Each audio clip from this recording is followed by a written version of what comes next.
Leaders Barcelona have been beaten on their travels again. Is travel sickness going to cost them their season? Or more importantly, in the immediate term, is it going to cost Ernesto Valverde his job? 3-1 was the result at Levante. That's the third time, Janis, they've been beaten in La Liga this season away from home. They dropped points as well against Osasuna on their travels.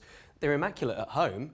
And also, it's the third time that Valverde has lost at Levante in 18 months. Yeah, I don't know if he's going to get the benefit of the doubt that much longer, right? I mean, even if Barcelona won today, I think there'll be plenty at the, at their home stadium and the fans all around the world that want him out, right? Because he really is pragmatic. We saw today how easily they conceded goals. I mean, obviously 2 goals in 2 minutes. I think 3 in 7 as well against an okay team. And when was the last time we had those conversations? 99% of the time, Barcelona gets all their points, right? It's just not, when Messi maybe turns it on. But even with Messi now, it's rarer in a way for him to do it. I mean, they are a one-man team. I don't care what anybody says. Suarez, of course, we know his quality. We know on a day he's one of the best finishers in the game, but he certainly isn't as mobile. Of course, he went off today, which maybe will get Antoine Griezmann a chance to play through the center. He wasn't bad today, but I just think that this is a Barcelona team that's still good enough to win it, but far from being very, very good.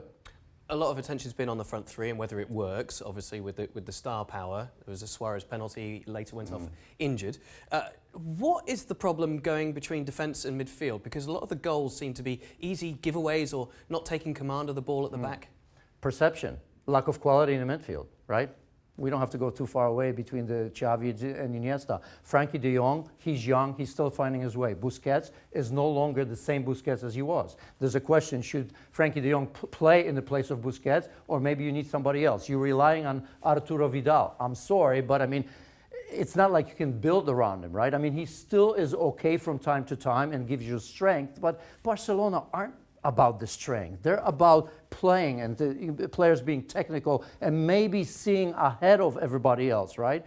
So there you have it. In that midfield, Artur, I think we're trying to see more of him than he actually is. I think he's a good player, but because of the lack of quality, we almost make Artur a better player than he is. Would you not say? I think he's okay, but is he absolute Barcelona level? I would argue that he's probably been their best performer in that midfield this season, but is the problem in comparison to what? Right, is the problem then that the manager, if you change him, wouldn't be able to play this way with these players? Or if they do change him, do you feel that they can succeed in that way? Well, yeah, I mean, look, it's always about the players. It's, I think managers can make a difference, and I think Valverde's time, maybe it's run its course not because he's not a good manager, but because Barcelona aren't playing the way they're expected to play, right? So sometimes you have to look at it and say, can somebody come in and just change them a little bit? Maybe be a little bit more direct, right? Or maybe spend more time in the build-up and go back to tiki-taka.